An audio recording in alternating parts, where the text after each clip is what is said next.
पत्र हमारे पास आया है। गुरु जी के चरणों में कोटि कोटि प्रणाम। कल की कथा में आपने जो अगहन मांगसिर महीने की तिथि बताई थी उसके बारे में एक बार और बता दें। जो अगहन का महीना है जिसको मांगसिर महीने कहते हैं, उसकी तिथि नहीं, उसका नक्षत्र है। ज्योतिष के अनुसार 27 नक्षत्र होते हैं। उन 27 नक्षत्रों में एक नक्षत्र है आद्रा नक्षत्र। अगहन के महीने में आद्रा नक्षत्र जिस दिन होगा उस दिन ही प्रदोष का व्रत प्रारंभ करना चाहिए। और प्रदोष का व्रत इसलिए किया जाता है कि उसी दिन इस त्रिलोकी में सदा शिव का ज्योतिर्स्तंभ प्रकट हुआ था। आपके मन में भी कोई बात पूछनी हो, मगर पूछना कथा के विषय में, व्यथा के विषय में, तो आचार्य जी से बात करना। हाँ, कि कहो कि महाराज हमारी सास हमसे झगड़ा करती है, झगड़े में रगड़ा करती है, रगड़े में भी तगड़ा करती है, बता तो मैं भी दूंगा।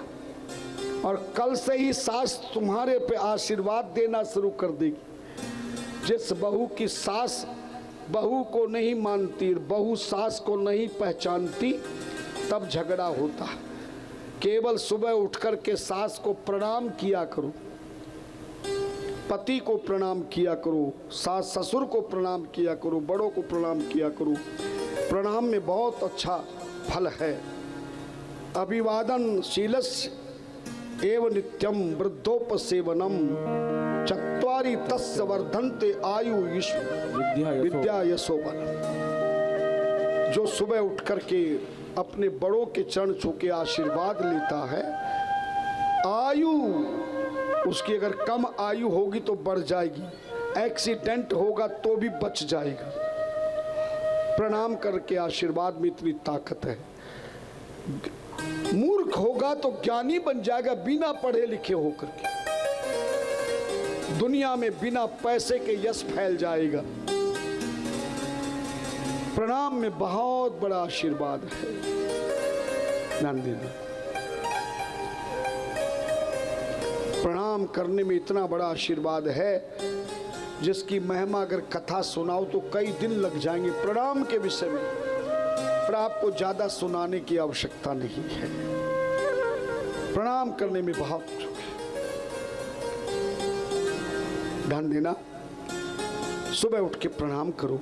मगर कोई सास ऐसी जिद्दी हो, कई बहुएं मेरे पास एक बार आई है, महाराष्ट्र की थी, लेकिन जगह का नाम नहीं बताऊंगा क्योंकि तुम चुगली कर दोगे तो वो नाराज हो जाएगी। बोले महाराज मेरी सास को आप कहते हो प्रणाम करना चाहिए, मैं रोज प्रणाम करने जाती तो पीछे भाग जाती। कोई उपाय बताओ ना कि मैं प्रणाम कर सकूं।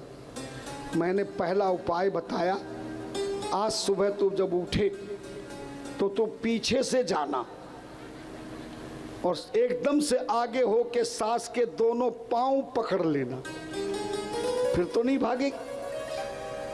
उसने मेरे कहने से वो दोनों पांव पकड़े, मगर निगोडी सास ने आशीर्वाद नहीं दिया। तू कितने भी पांव पकड़, मैं तुझे आशीर्वाद नहीं देने की। तेरा गुरु कितना भी समझाए। वो फिर कथा में आई, बोले गुरुजी पांव तो पकड़ लिए, खड़ी रही, पर सास ने आशीर्वाद नहीं दिया। तो मैंने कहा इसका भी उपाय है मेरे पास, मगर आप आचार्य शशिकांत जी को मत बताना, नहीं तो वो कहेंगे हमारे ग्राहकों को तुम बुला रहे। हमने जो उपाय बताया बहुत अच्छा उपाय है। हमने कहा कल जब तू जाए तो आज की तरह पीछे से जाना, दोनों पांव पकड़ लेना। बोले वो तो कर लिया, आशीर्वाद नहीं दे। सुन तो शुरू पहले, जब पांव पकड़ ले आशीर्वाद ना दे तो धीरे से दोनों पांव को अपनी ओर खींच लेना।